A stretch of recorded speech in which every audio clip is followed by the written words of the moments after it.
ಎಲ್ಲರಿಗೂ ನಮಸ್ಕಾರ ಸ್ನೇಹಿತರೆ. ನಾನು ನಿಮ್ಮ ಪ್ರೀತಿಯ ತಮಟೆ ಕಲಾವಿದ ಬಾನಂದೂರು ಕುಮಾರ್.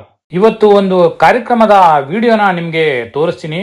ಈ ವಿಡಿಯೋದಲ್ಲಿ ನಮ್ಮ ತಮಟೆ ಹುಡುಗರೆಲ್ಲ ಸೇರ್ಕೊಂಡು ಚಪ್ರ ಹಾಕಿ ದೇವ್ರುಗಳನ್ನ ಒಳಗಡೆ ಇಟ್ಟು ದೇವರ ಏನು ಗುಡಿ ಮುಂದೆ ಕೊಂಡನ ಬಗದು ಕೊಂಡ ಬೇಯಿಸಿ ಅದನ್ನ ಧ್ವಂಸ ಮಾಡಿ ಹೊಳೆಯಿಂದ ದೇವ್ರ ಕರ್ಕೊಬರೋದ ನಿಮ್ಗೆ ತೋರಿಸ್ತೀನಿ, ಬನ್ನಿ. ಇವತ್ತು ಬೈರ್ಮಂಗಲ ಕ್ರಾಸಲ್ಲಿ ರಂಗೇಗೊಂದೊಡ್ಡಿ ಒಳಗೆ ನಾಡಮರಂ ಒಂದು ಕಾರ್ಯಕ್ರಮ ಇತ್ತು. ಅದಕ್ಕೆ ನಾವು ಕಾರ್ಯಕ್ರಮಕ್ಕೆ ಅಂತ ಹೋಗಿದ್ದು. ದೇವ್ರುಗಳಿಗೆ 2 ಆರತಿ ಹೊಡೆದ್ಬಿಟ್ಟು ಕೋಳಿ ಎಲ್ಲ ಕುಯಿಸ್ಕೊಂಡಾದ್ಮೇಲೆ ಸಂಜೆ ಗಂಟ ಏನು ನಮಗೆ ಕೆಲಸ ಇಲ್ದಿರೋ ಕಾರಣ ನಮಗೆ ತಮಟೆಗೆ ಹೇಳಿದಂಥ ಮುಖಂಡರು ಎಣ್ಣೆನ ಕೊಡಿಸಿದ್ರು. ಟೈಮ್ ಪಾಸ್ ಮಾಡಲಿ ಹುಡುಗರು ಸಂಜೆ ಗಂಟ, ಇನ್ನು ಮತ್ತೆ ಊರುಗಳಿಗೆ ಹೋದ್ರೆ ಬರೋಕ್ಕೆ ಆಗೋದಿಲ್ಲ ಅಂತ ಹೇಳ್ಬಿಟ್ಟು ಎಣ್ಣೆ ಕೊಡಿಸಿದ್ರು.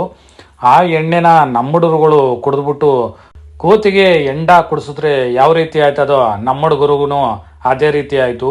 ಕಡ್ಡಿ ಮುರ್ಕೊಂಡು ಚಪ್ರ ಹಾಕಿ ಅದಕ್ಕೆ ಬೆಂಕಿ ಹಾಕಿ ಕೊಂಡ ಬೇಯಿಸಿ ಅತ್ತಗೆ 2 ಬಿಯರ್ ಬಾಟ್ಲು ಮಾಡಬಿಟ್ಟು ತಲೆ ಮೇಲೆ ಬಿಯರ್ ಬಾಟ್ಲು ಮಾಡಿಕೊಂಡು ಯಾವ ರೀತಿ ಕುಣಿತಾವ್ರೆ ನೋಡ್ರಿ.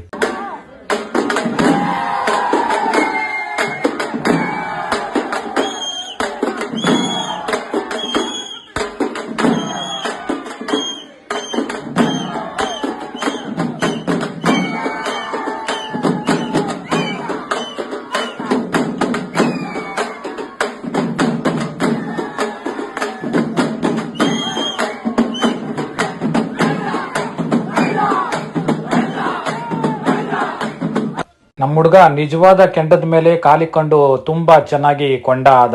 ಇವೆಲ್ಲ ಮಾಡೋ ಅಷ್ಟರೊಳಗೆ ಊಟದ ಸಮಯ ಆಗಿತ್ತು. ಮುದ್ದೆ, ಅನ್ನ, ಚಿಕನ್ ಸಾರು, ಮಟನ್ ಸಾರು ಎಲ್ಲ ತಂದ್ಕೊಟ್ರು. ಇದು ಎಲ್ಲ ಚಿಕನ್ ಸಾರು ಮಟನ್ ಸಾರು ಒಟ್ಟಿಗೆ ಇರ್ತದೆ. ಇಂಥ ಸಾರು ತುಂಬಾ ಟೇಸ್ಟ್ ಇರ್ತದೆ, ತಿನ್ನಕ್ಕೆ ತುಂಬಾ ರುಚಿಯಾಗಿರ್ತದೆ, ಇನ್ನೂ ತಿನ್ಬೇಕು ಅಂತ ಅನ್ನಿಸ್ತಾ ಇರ್ತದೆ. ಎಲ್ಲ ತಿನ್ಕೊಂಡು ಕಾರ್ಯಕ್ರಮ ಎಲ್ಲ ಮುಗಿಸ್ಕೊಂಡು ಮನೆ ಕಡೆ ಬಂದು. ಸ್ನೇಹಿತರು, ಈ ವಿಡಿಯೋ ಹೇಗಿತ್ತು ಅಂತ ಅಂದ್ಬಿಟ್ಟು ಲೈಕ್ ಮಾಡಿ, ಕಮೆಂಟ್ ಮಾಡಿ, ಶೇರ್ ಮಾಡಿ.